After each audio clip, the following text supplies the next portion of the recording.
I'm Sharon Lockhart. I was born in Norwood, Massachusetts in 1964. I decided to become an artist pretty late in life. I didn't take a photography class or an art class until I was 21. And I first went to a technical photography school for 2 years.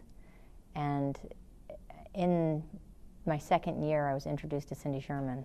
And at that point, I realized I didn't want to be a photographer. I wanted to be an artist who uses photography. And everything kind of got exciting and turned upside down. And I ended up, a couple years later, going to San Francisco to the Art Institute.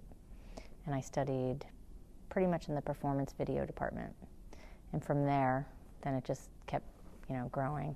And then I went to grad school in Los Angeles. Well, I went to graduate school at Art Center College in Pasadena. And I studied with Mike Kelly and Stephen Prina and Tim Martin, big influences, all of them. I never even considered making a film until graduate school because of Prina, basically. And, it was there that I saw Warhol for the first time, and, Hollis Frampton, and all of those great experimental filmmakers. And, and I think that's also when my photography started to change, and when I realized that I didn't have to be behind the camera, that it could be someone else behind the camera, and I could be directing a photograph, or, and that's when the concept kind of became more important. And it doesn't matter if I'm taking the picture, or a camera person is taking the picture, or if it's a hired cinematographer. I mean, for Pine Flat, it was the first time I had been behind a camera in maybe 15 years. So, yeah. So I had to relearn how to use a 4x5 camera, because I was really used to working with photographers or camera operators. Pine Flat, the film, the cinematic version is 2 hours and 16 minutes, and it's 2 one-hour halves that are 6 10-minute takes each, divided by a 10-minute intermission. And the first half of the film shows children alone in nature throughout the seasons, doing very everyday things like reading a book, or waiting in the woods while hunting, or waiting for a school bus. And the second half shows children in group activities, climbing a hill or swimming in a creek. And I was interested in the difference, how we perceive time differently within a group experience or a solo experience. A year and a half into the filmmaking of Pine Flat, I opened a portrait studio in the town, and it was just a kind of converted barn. And I told the kids that basically when I was there and the doors were open, they could come get their portrait taken whenever they wanted. And,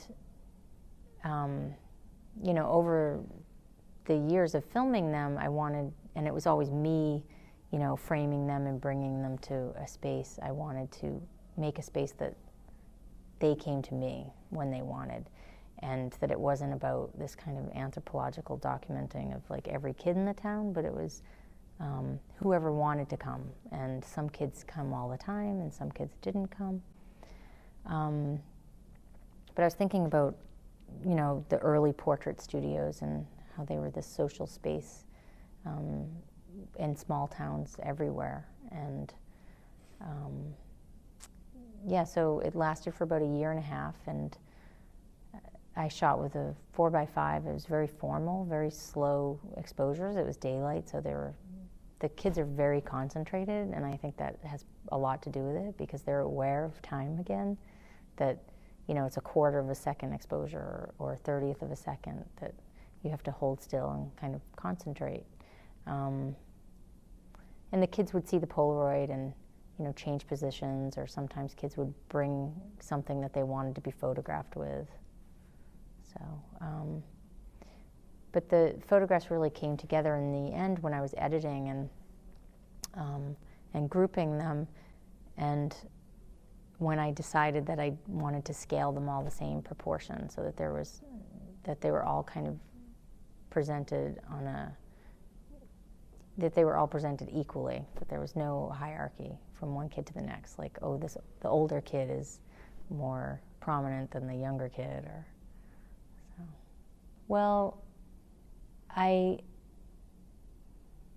realized that I was going to see them. I realized I was going to see my friends and to, check up on them. And I was spending less and less time alone. When I first started going there, it was all about being alone and getting away from everything and just kind of like not getting back to nature, but just having some time by myself. And that I was going up there and spending more time with the kids, and and I realized that the relationship was really special, that they were excited to see me too. It wasn't just me that was excited to see them. So and so I thought that I would like to make a film, and I had some ideas about it, and I thought it would take 3 months, and it soon turned into a few years, and it really grew into something much bigger than I ever anticipated. And I knew right away that I couldn't bring a camera crew, and so that's why I had to learn how to use a camera.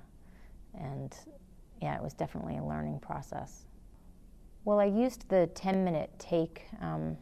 A lot of times my films deal with the basic elements of filmmaking, and one reel of film is 11 minutes, and so I came up with using the 10 minutes based on trimming the heads and tails. But I wanted to do, it's very different looking at a kid playing a harmonica for 30 seconds than it is for 10 minutes. There's an ease about the kids in the film, or if someone's reading a book for 10 minutes in a film, they're really reading a book.